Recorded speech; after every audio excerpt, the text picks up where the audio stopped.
Saudara-saudara warga apartemen dan rumah susun yang saya hormati.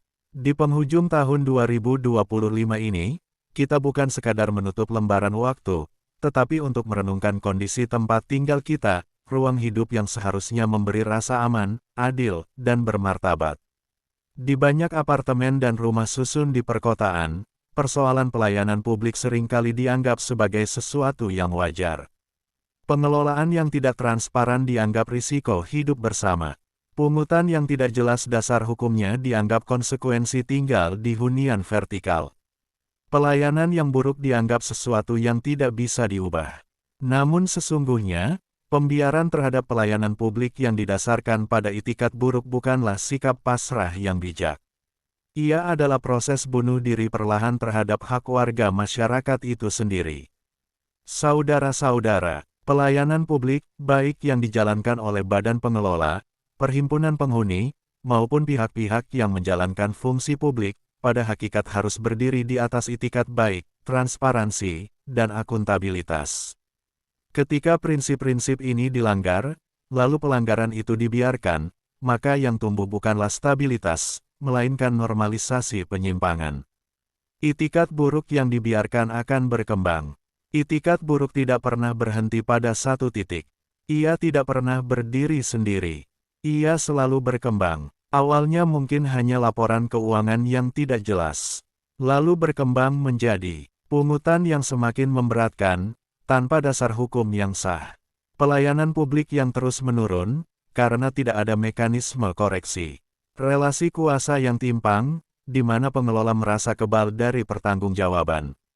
Dan akhirnya, kerugian finansial warga yang terjadi secara akumulatif dan sistemik. Dalam kondisi seperti ini, diamnya warga bukanlah sikap netral. Diam adalah ruang subur bagi itikat buruk untuk tumbuh, beranak pinak, dan merusak hak-hak bersama. Dari pembiaran menuju kerugian sistemik. Pelayanan publik yang buruk jarang menimbulkan dampak secara instan. Kerugiannya sering bertahap, perlahan, dan nyaris tak terasa. Namun justru disitulah letak bahayanya. Ketika warga mulai sadar bahwa kualitas hidup menurun, biaya hidup membengkak, dan hak-hak mereka tergerus, kerusakan sudah terlanjur mengakar. Lebih jauh lagi, pembiaran melahirkan konflik horizontal antar warga. Warga saling mencurigai, warga terpecah, sementara aktor utama penyebab persoalan justru luput dari pertanggungjawaban. Pada titik inilah, pelayanan publik yang seharusnya melindungi warga berubah menjadi sumber ketidakadilan. Kesadaran warga adalah benteng terakhir. Saudara-saudara yang saya hormati, hak warga tidak hanya hilang karena dirampas. Hak warga juga hilang karena tidak diperjuangkan. Kesadaran kolektif untuk mempertanyakan, mengawasi, dan menuntut pelayanan publik yang beritikat baik adalah benteng terakhir agar hak-hak warga tidak mati secara perlahan. Ketika warga berani bersuara secara cerdas dan beradab, disitulah demokrasi masih bernapas, bukan di gedung-gedung tinggi, tetapi di ruang hidup paling dekat tempat tinggal kita sendiri. Menutup tahun 2025 ini, mari kita pahami satu hal dengan jernih.